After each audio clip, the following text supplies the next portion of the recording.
on? What's going on, y'all? Your boy Darius the Great here, back at for the video. And this time, I am here with my review of Michael. He. Oh man, I've actually seen this movie twice now. I saw the movie on Wednesday at an early access fan event. I had to drive like 20 minutes to get to a theater that was having one of those in IMAX. By the way, the sound was chef's kiss. And I didn't record my review, my long form review. I did a quick review that I put on shorts and whatnot, but I didn't film a long form review because as soon as I got home, the internet was bugging, so I couldn't record that. And then the next day, had wisdom teeth surgery, which is why I haven't really uploaded any videos at all. You know, like it kind of still feels weird to talk. I can feel my gums are still swollen, you know. But I went to go see the movie again today. I brought my parents with me to go see it because obviously they grew up, like my parents were old. They grew up in that era. They grew up in the Jackson 5 era. Okay, like my dad was like a teenager, I think, by the time the Jackson 5 were doing the thing. It's like, it's crazy. So they lived all of that. They got to truly experience how big of a superstar Michael Jackson was.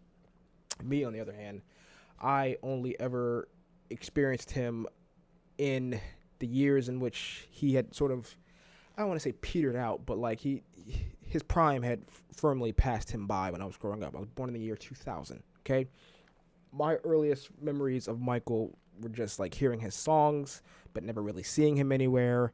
Obviously, people made a whole bunch of jokes about him, especially, you know, after 2005, because when the whole trial thing happened. It was just, I had an image of who Michael Jackson was, but it wasn't until after he announced the This Is It comeback tour, or whatever, like his final tour, you know, This Is It, that I really started to learn who he was. And then he died, and it was just like, freak. We never got to have the whole This Is It concert.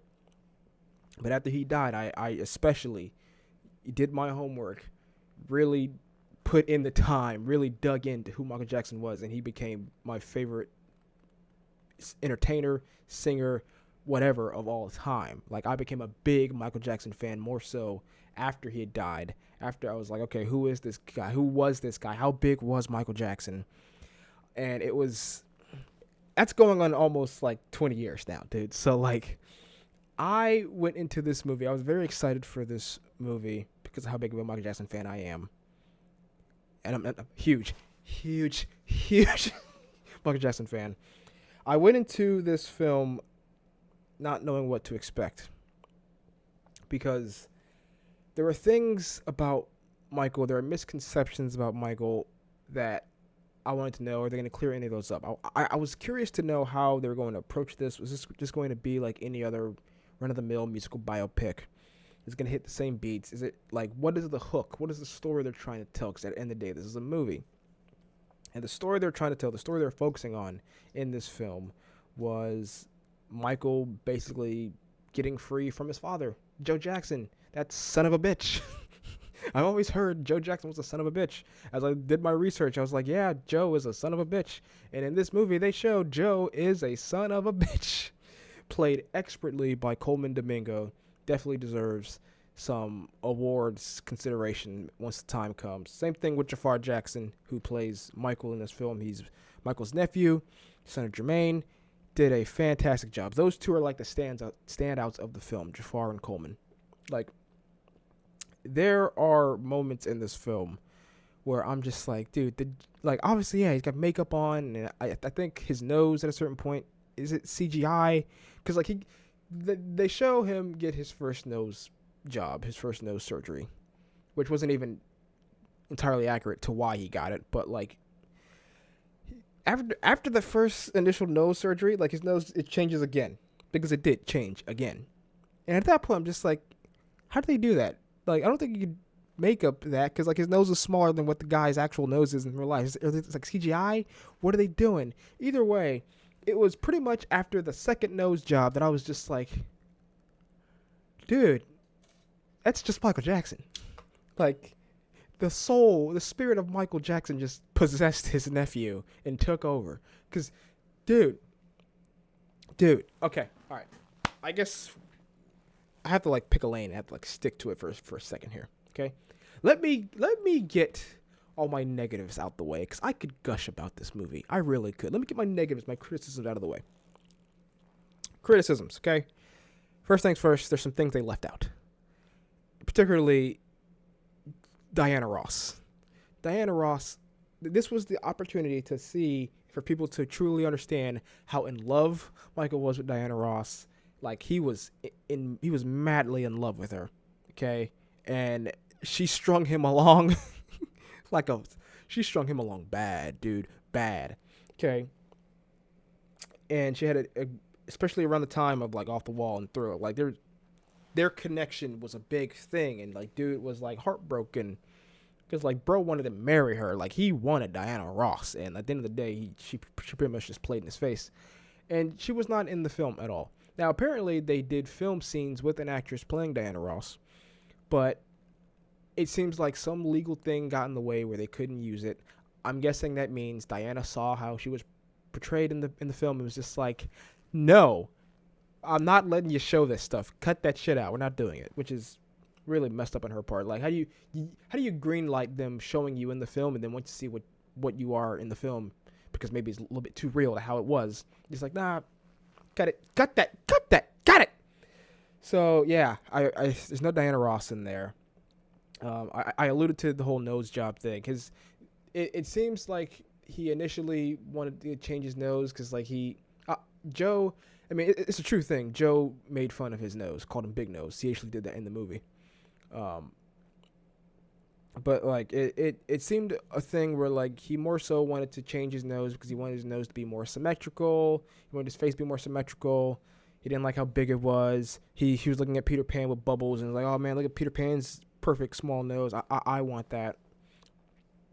When in actuality, like his first initial nose job was because he broke his nose practicing, right? Like I think he fell, like broke his nose, and that's why he got his nose, changed. It wasn't, body dysmorphia there. It wasn't until after that he's just like, I need to fix this again because it's not perfect. I wish they showed that. They didn't show that. I wish we got a little bit more with the brothers, which I know it's called Michael. This is not the Jacksons movie. That was Jackson's The American Dream.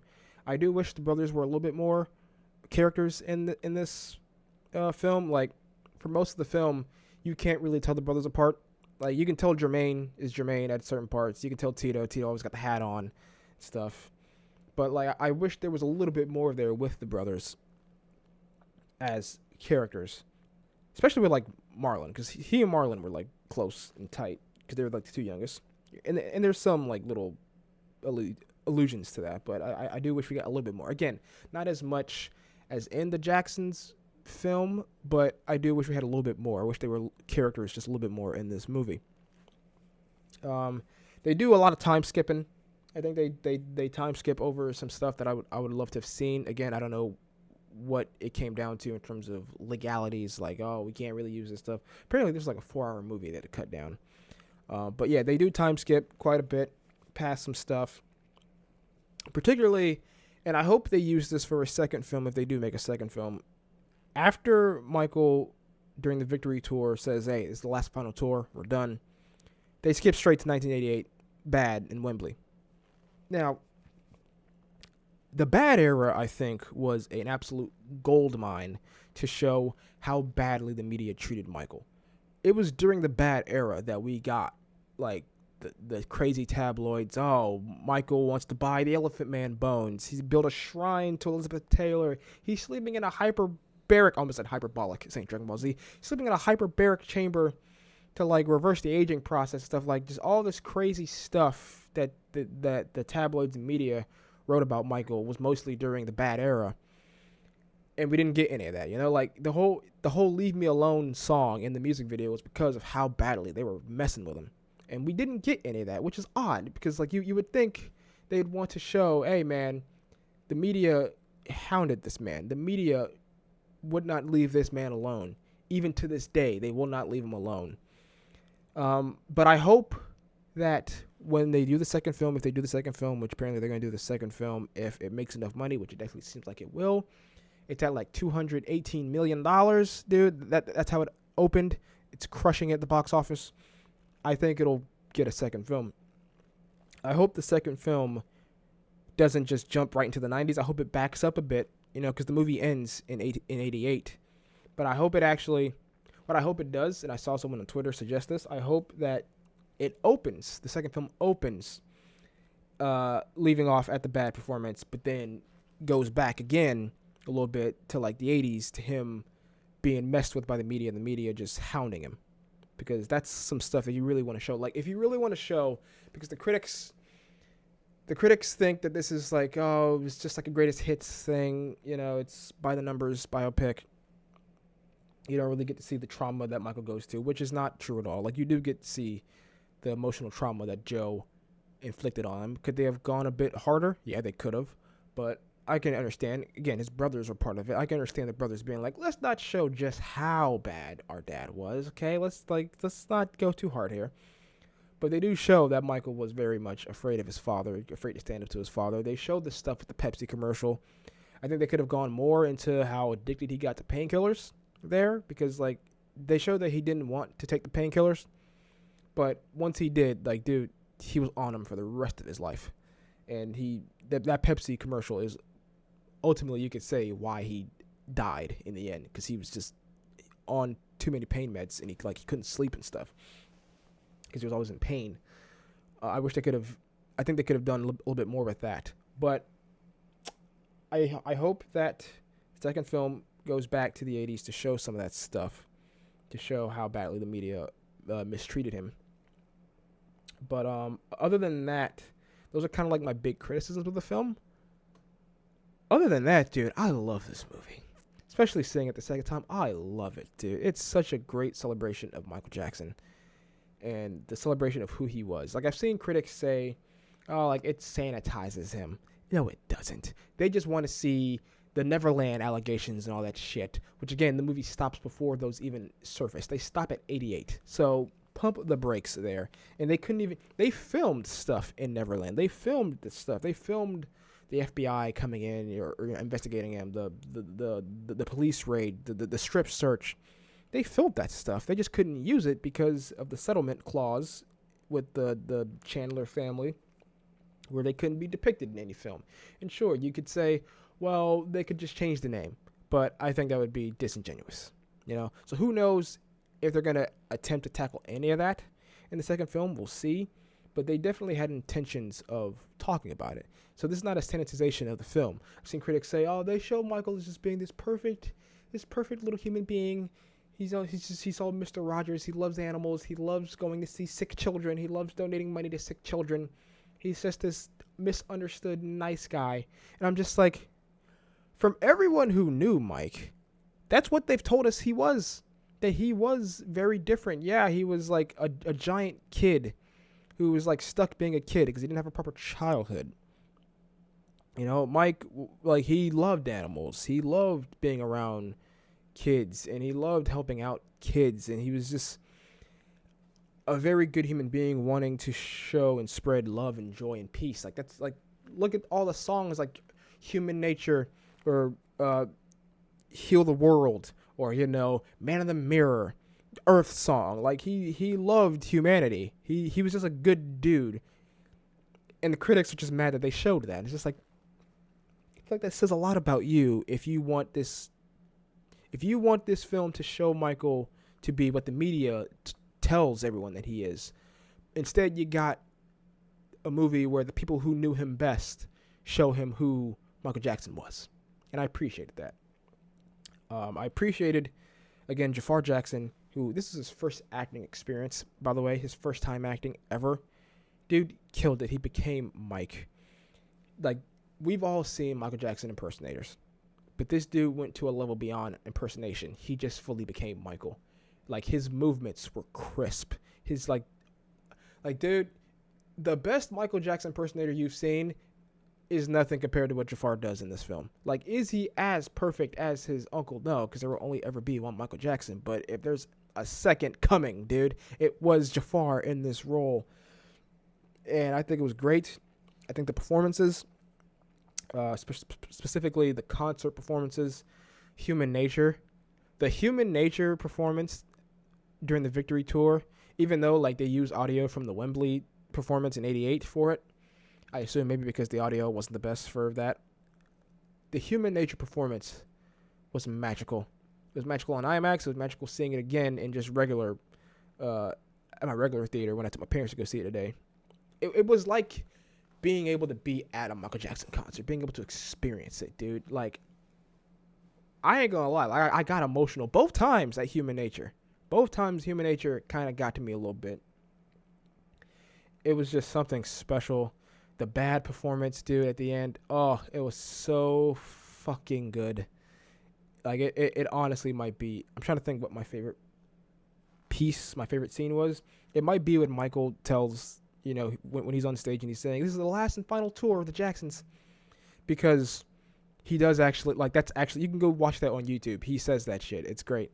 But the bad performance, too, by the way, fucking amazing. Chef's kiss. Like, I was moving. It was hard not to move. In both my viewing experiences, everyone was just jamming. Like, my mom was sitting there jamming. Because, again, she was there for that shit. It was beautiful. It was great. Again, I want to give my flowers to Coleman Domingo for playing Joe Jackson. He was great. He was a great piece of shit. Dude, when the Pepsi commercial incident happens, and, like, the first thing he says when he's at the hospital is just like, will he ever be able to perform again? I'm just like, brother, your son almost died, you fuck. Like, what's wrong with you, man? But that's how Joe was. That's how Joe was. And I think Coleman and Jafar both need to get put up for some awards for this film because they were both fantastic. Trying to see what else is in here. You get to see a lot of cool moments. You get to see rehearsals for Beat It. You get to see his inspiration for making Beat It, seeing the gang violence. I don't know how accurate that is. I don't know if he, like, one day just went in there, oh, he saw gang violence on TV, oh, I'm gonna make Beat It. I don't know if that was true or not, but you get to see him bringing in the Bloods and the Crips and doing the performance during the rehearsals for Beat It, which I thought was great. You get to see Thriller, which is awesome. Like the whole making of Thriller was great. You get to see the Motown Billie Jean performance. Yeah, dude, all around you get to see, like, him making the Don't Stop Till You Get Enough music video. So much great beats that they hit here. Again, not a perfect film by any stretch of the imagination. It is kind of like music biopic 101 stuff, but they do show things that you might not. I feel like at the end of the day, this movie's for Michael Jackson fans in terms of celebrating Michael Jackson. But if you're a Michael Jackson fan that knows damn near everything about Mike, you're not going to learn anything really new here, I don't think. Like, I don't think I came away being like, wow, I didn't know that. I think most of everything here, except, like, Bill Bray. I never really knew how important Bill Bray was to Mike. That's kind of a new thing for me.